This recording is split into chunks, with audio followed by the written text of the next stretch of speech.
आज इस क्लास के अंदर हम लोग डिस्कस करने वाले हैं एक नया चैप्टर कि एंजाइम्स क्या होते हैं, इसके बाद क्या उनकी जनरल प्रॉपर्टीज़ हैं, केमिकल एंड फिजिकल प्रॉपर्टीज़, इसके कुछ नेचर के बारे में, कुछ फीचर्स के बारे में बात कर लेते हैं। Hello everyone, welcome back to the pharmacy India plus. आज इस क्लास के अंदर हम लोग डिस्कस करने वाले हैं एक नया चैप्टर बी फार्मा का जो सेकेंड सेमेस्टर है उसका बहुत ही इम्पॉर्टेंट ये चैप्टर है बायोकेमिस्ट्री का, जिसका नाम है एंजाइम। ठीक है, ये लास्ट यूनिट होने वाली है आपके इस बायोकेमिस्ट्री की और काफ़ी इजी भी है। This is one of the easiest chapter जो मुझे पूरे बायोकेमिस्ट्री के अंदर लगता है, क्योंकि इसके अंदर आपको पूरा थ्योरेटिकल पार्ट कंप्लीट करना है। ठीक है, और चीज़ें समझने वाली है, कहानी की तरह अगर इसको समझोगे तो आराम से आपको ये जो एंजाइम चैप्टर है ये बहुत ईजीली याद हो जाएगा। क्लियर, स्टार्ट करते हैं और देखते हैं कि इस चैप्टर के अंदर आपको क्या क्या चीज़ें पढ़नी है। ठीक है, अगर मैं इसके सिलेबस की बात करूँ इस पर्टिकुलर चैप्टर के, तो इसके अंदर सबसे पहले आपको पूरा इंट्रोडक्शन पार्ट कंप्लीट करना है कि एंजाइम्स क्या होते हैं, इसके बाद क्या उनकी जनरल प्रॉपर्टीज़ हैं, chemical and physical properties, nomenclature क्या है, IUPAC क्लासिफिकेशन जो एंजाइम है ये एक ही है, nomenclature and IUPAC classification of enzyme, जो आज की इस क्लास में हम लोग डिस्कस करने वाले हैं। इसी के साथ ही साथ एंजाइम काइनेटिक्स, जिसके अंदर माइकलिस प्लॉट और लाइन वीवर बर्क प्लॉट, ये दोनों चीज़ें भी मैं आपको आज ही कराऊंगी। ठीक है, तीसरा जो इसके अंदर दिया गया है वो है enzyme inhibitors with examples, regulation of enzyme जिसमें एंजाइम इंडक्शन, उसके बाद रिप्रेशन, एलोस्टेरिक एंजाइम रेगुलेशन, ये तीनों चीज़ें आपको इसके अंदर डिस्कस करनी है।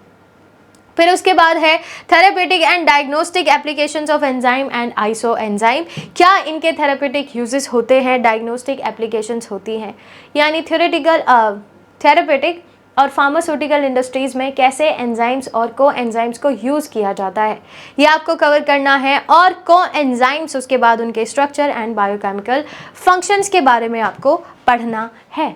तो पूरा अगर देखा जाए तो पूरा थ्योरेटिकल पार्ट है, इसीलिए मैंने आपसे कहा this is one of the easiest chapter in biochemistry.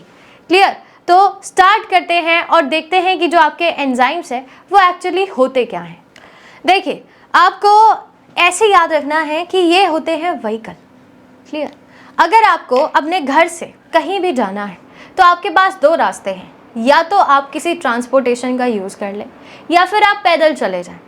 अगर नज़दीक है तो ठीक है, चल जाएगा कि पैदल चले जाते हैं, लेकिन अगर आपको दूर जाना है तो आपको सबसे ज़्यादा सूटेबल क्या लगेगा कि किसी ट्रांसपोर्टेशन का यूज़ कर लिया जाए, बस, साइकिल, बाइक, कुछ भी। ठीक है, तो उससे क्या होगा, जब आप उस जगह से निकलोगे और जहाँ पहुँचोगे उसकी स्पीड भी बढ़ जाएगी। ठीक है, यानी उसका जो रेट है वो इंक्रीज़ हो जाएगा, समय कम हो जाएगा और रेट इंक्रीज़ हो जाएगा। क्लियर, इसी के साथ ही साथ जो ट्रांसपोर्टेशन आपने यूज़ किया, क्या एक बार यूज़ करने के बाद आप उसको फेंक देते हो? ऐसा होता है? नहीं होता है, वो दोबारा से यूज़ कर लिया जाता है। ठीक है, उसका इस्तेमाल बार बार आप कर सकते हो, है ना। और तीसरा कि जो एंजाइम्स होते हैं जो मैंने अभी अभी आपको बताया वो यूटिलाइज नहीं होते हैं, एंड ऑफ द रिएक्शन आपको वही चीज़ वापस मिल जाएगी।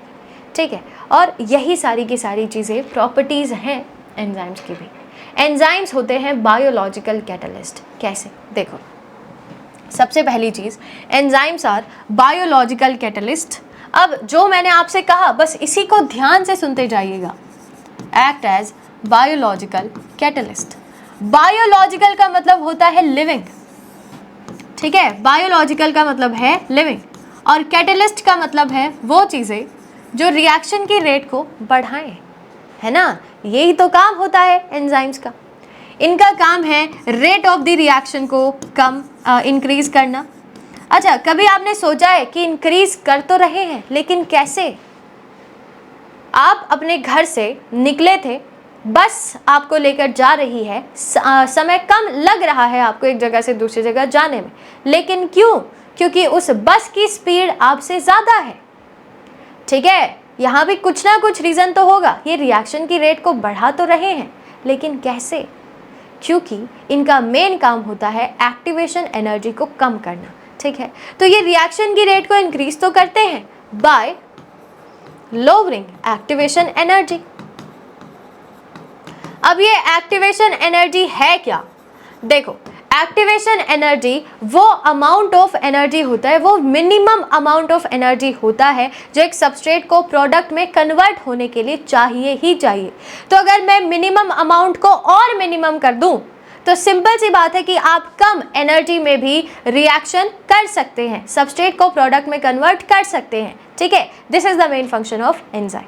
अब जैसे कि मैंने आपसे कहा कि एक बार बस को यूज करने के बाद आप उसको फेंकते नहीं हो, ठीक है, यहां पर भी वही होगा, एंजाइम यूटिलाइज नहीं होता है, can not be utilised.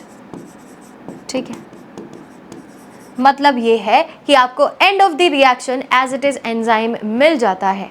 Clear, it remains constant, it remains constant throughout the reaction. ठीक है, थ्रू आउट द रिएक्शन। ये है इसका तीसरा पॉइंट। ठीक है, क्लियर हो गया है। तो ये हमारे पास है एंजाइम की पूरी डेफिनेशन कि एंजाइम्स होते क्या हैं, क्या सारी चीज़ें हैं। और एक और चीज़ कि enzymes are chemically proteins, they are chemically proteins. इसका एक्सेप्शन भी है, एक्सेप्ट राइबोजाइम, राइबोजाइम, बस ये एक एक्सेप्शन याद रखो, बाकी केमिकली ये प्रोटीन्स ही होते हैं, यानी इनकी ज़्यादातर जो प्रॉपर्टीज़ हैं वो वही होंगी जो कि प्रोटीन्स की होती हैं। ठीक है, तो चलिए अब आगे बढ़ते हैं और इसके कुछ नेचर के बारे में, कुछ फीचर्स के बारे में बात कर लेते हैं। इससे पहले ये समझो कि ये काम कैसे करता है। ठीक है, चलो मान लीजिए मेरे पास ये एक सबस्ट्रेट है। ठीक है, ये मेरे पास है एक substrate, this is the substrate. Clear, और ये है एक एंजाइम। अब मुझे इस एंजाइम की हेल्प से इस सबस्ट्रेट को प्रोडक्ट में कन्वर्ट करना है। तो सबसे पहले ऑब्वियस सी बात है कि मैं इस सबस्ट्रेट को एंजाइम के साथ बाइंड कर दूं, यही पहला स्टेप होना चाहिए। ठीक है, तो पहले स्टेप के अंदर ये जो एंजाइम मैंने बनाया था और ये जो सबस्ट्रेट था ये आपस में बाइंड कर जाएंगे and this is called enzyme substrate complex, substrate complex. ठीक है, जब ये पूरा हो जाएगा, अब इसमें एक्टिवेशन एनर्जी कम होगी, सब कुछ होगा, है ना, इसके अंदर रिएक्शन चल रही होंगी एंड देन इसके बाद ये कन्वर्ट हो जाता है into enzyme product complex. Enzyme remains same. ठीक है, this is called enzyme product complex. ठीक है, अब आपने सबस्ट्रेट से प्रोडक्ट बना तो लिया है, तो इस प्रोडक्ट को अलग कर लो, आप इस्तेमाल कर लो जहां आपको यूज़ करना है और ये एंजाइम अलग हो जाएगा। इस एंजाइम को, एंजाइम रिमेन्स कांस्टेंट, जैसे कि मैंने आपसे कहा। ठीक है, तो इसको एंजाइम को दोबारा सेम प्रकार की रिएक्शन के अंदर हम लोग यूज़ कर लेते हैं। तो ये है mode of action of enzyme. ठीक है, क्लियर। चलिए आगे बढ़ते हैं। नेक्स्ट हमारे पास है फिजिकल प्रॉपर्टीज़ ऑफ एंजाइम। क्या क्या फिजिकल प्रॉपर्टीज़ होती हैं, तो ध्यान से सुनना। फिजिकल और केमिकल प्रॉपर्टीज़ दोनों कराऊंगी मैं। Physically enzymes act as colloids and as high molecular weight compounds. ठीक है, at a temperature below the boiling point of water enzymes are killed और इनएक्टिवेटेड। अगर बॉइलिंग पॉइंट से नीचे आप लेकर जाएंगे टेम्परेचर को, तो जो एंजाइम्स हैं वो मर भी सकते हैं या इनएक्टिवेटेड भी हो सकते हैं। ठीक है, most enzymes in the liquid medium are inactivated at 60 degrees Celsius. और ऑप्टिमम एक्टिविटी जो होती है हर एक एंजाइम की is always at a particular temperature, जो कि 25 से लेकर 45 डिग्री सेल्सियस तक वेरी करता है। अगर आपसे पूछा जाए what is the temperature range, ठीक है, जहाँ पर एंजाइम्स मोस्टली एक्टिवेट होते हैं, तो दैट इज 25 to 45। ठीक है, हमारी बॉडी के टेम्परेचर 37 से लेकर 37 ही याद रखो, 37 डिग्री सेल्सियस पर सबसे ज़्यादा एक्टिवेटेड होंगे, सबसे ज़्यादा काम कर रहे होंगे। ठीक है, ये तो आपको सिर्फ एक रेंज दे दी है। ह्यूमन बॉडी के अंदर याद रखना, ह्यूमन बॉडी के अंदर 37 डिग्रीज सेल्सियस ये होता है ऑप्टिमम टेम्परेचर रेंज। आगे बढ़ते हैं। नेक्स्ट है केमिकल प्रॉपर्टीज ऑफ एंजाइम। क्या क्या केमिकल प्रॉपर्टीज होती है एंजाइम्स की? सबसे पहला है कैटालिटिक प्रॉपर्टी, इसी के लिए तो जाने जाते हैं एंजाइम्स। बायोलॉजिकल कैटलिस्ट होते हैं एंजाइम्स। ठीक है, this means that enzymes are highly capable of turning giant amount of substrate into product. ठीक है, आप कितना भी अमाउंट दे दो, सबस्ट्रेट का वो कन्वर्ट कर ही देते हैं उसको प्रोडक्ट के अंदर, और इनका काम होता है रिएक्शन की रेट को बढ़ाना, remains unaffected by the reaction they catalyse. यही सारी चीज़ें ऑलरेडी मैंने लिखवाई है।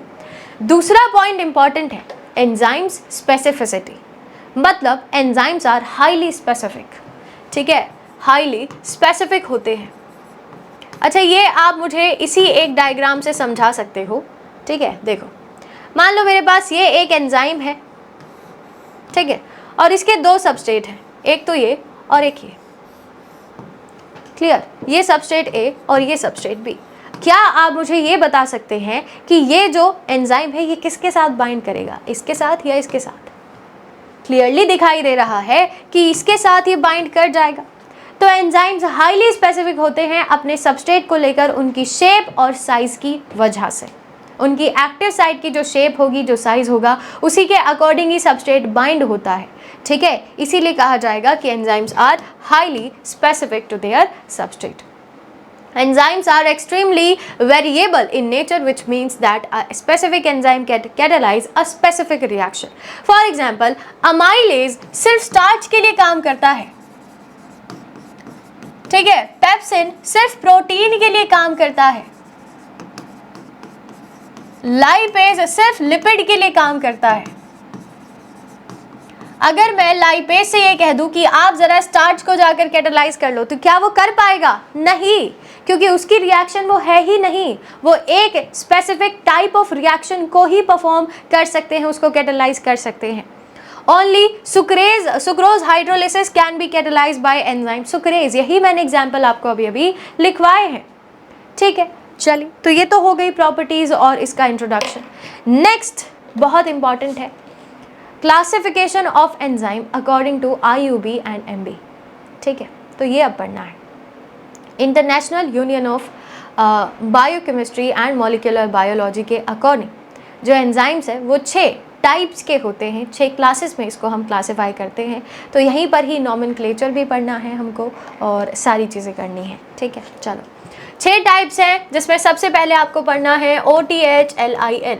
O का मतलब ऑक्साइडो रिडक्टेज, T का मतलब transferase, H means hydrolase, L means lyase, isomerase and ligase. ये 6 टाइप्स है एंजाइम के, एक एक करके देखते हैं और सबके नाम में ही इनका आंसर लिखा हुआ है साफ साफ, ठीक है। चलिए, इनके एग्जाम्पल्स इंपॉर्टेंट है तो वो आपको पता होने चाहिए, उनको याद करना भी बहुत आसान है। कैसे? पहला है ऑक्साइडो रिडक्टेज। अब देखो, यहाँ पर आपको 2 चीज़ें दिखाई दे रही है, एक तो है ऑक्सीडेशन,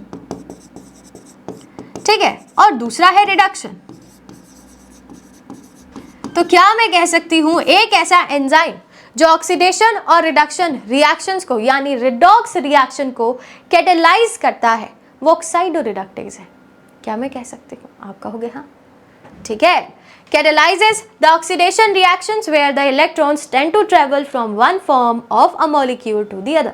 एग्जाम्पल पायरुवेट डिहाइड्रोजनेज, या फिर जिसके नाम में भी डिहाइड्रोजनेज है, जिस एंजाइम के नाम में भी डिहाइड्रोजनेज है, वो सब के सब ऑक्साइडो रिडक्टेज कैटेगरी के ही होते हैं। दूसरा है ट्रांसफरेज। अब देखो, इसके नाम में भी आंसर है ट्रांसफरेज, यानी ये किसी ना किसी को ट्रांसफर कर रहा होगा, ठीक है, ये किसी ना किसी को ट्रांसफर कर रहा होगा। तो यहाँ पर ट्रांसफरेज का काम होता है किसी एक फंक्शनल ग्रुप को या किसी भी मॉलिक्यूल को एक जगह से उठाकर दूसरी जगह ट्रांसफर करना।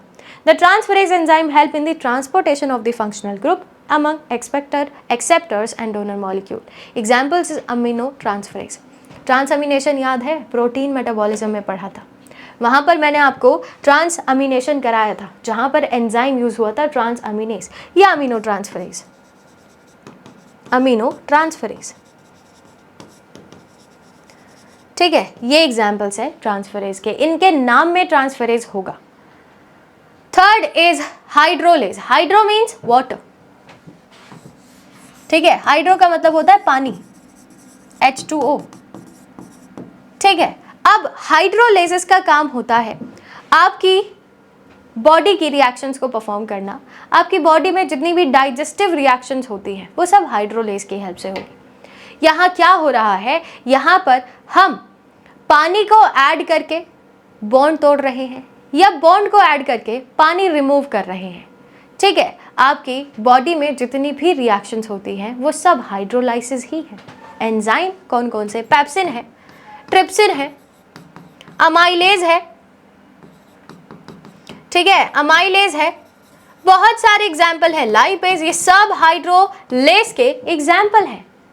ठीक है, नेक्स्ट इज लाइएज। अब लाइएज में एक चीज याद रखना कि अगर H2O, कार्बन डाइऑक्साइड और अमोनिया, इनको ऐड करके आप कोई रिएक्शन परफॉर्म कर रहे हो या इनको रिमूव करके आप कोई बॉन्ड बना रहे हो, ठीक है, तो इसके अंदर लाइएज यूज होगा। एग्जाम्पल है एल्डोलेज। कहाँ पर यूज होता है? ये कहाँ यूज होता है? ग्लाइकोलाइसिस में यूज होता है ना, ठीक है। चलो, एंड देन हमारे पास सेकंड लास्ट है आइसोमरेज। आइसोमरेज एंजाइम कौन से होते हैं? देखिए, ये वो एंजाइम है, ये तो बहुत ही आसान है। आइसो मीन्स सेम, ठीक है, इसको याद करना सबसे आसान है। आइसो का मतलब सेम। ये वो एंजाइम होते हैं जिसके अंदर आपको बहुत सारी चीज़ें चेंज नहीं करनी है। एक ही पर्टिकुलर मॉलिक्यूल के अंदर किसी फंक्शनल ग्रुप को उठाओ और उसकी स्ट्रक्चरल शिफ्ट कराओ, यानी उसकी लोकेशन चेंज कर दो। पूरे स्ट्रक्चर को चेंज करने की ज़रूरत नहीं है, ठीक है, सिर्फ एक फंक्शनल ग्रुप की लोकेशन को चेंज किया जाता है। This is the function of isomerase. Example, बहुत सारे आइसोमरेज हैं हमारे पास, इतनी रिएक्शंस आप कर चुके हैं, सबका मेटाबॉलिज्म मैं पढ़ा चुकी हूँ। This is the last session, ठीक है। तो समझ में आ गया होगा आप लोगों को अभी तक कि जो आइसोमरेज है उनका काम क्या होता है।